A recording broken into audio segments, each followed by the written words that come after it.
宮城県沖で地震。Seismic intensity 2. 推定最大震度2。緊急地震速報。Earthquake early warning.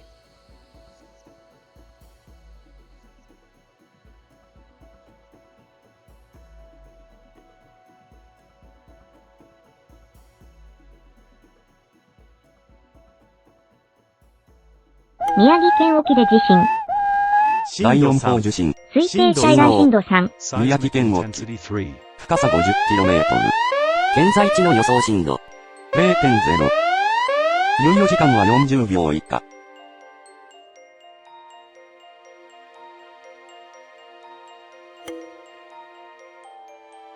第5波地震。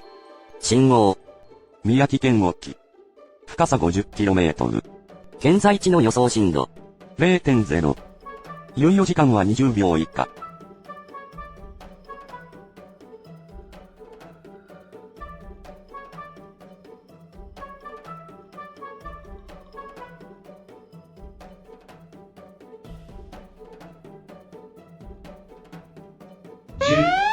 東京23区付近に S 波が到達します。5、4、3、2、1、到達。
地震情報。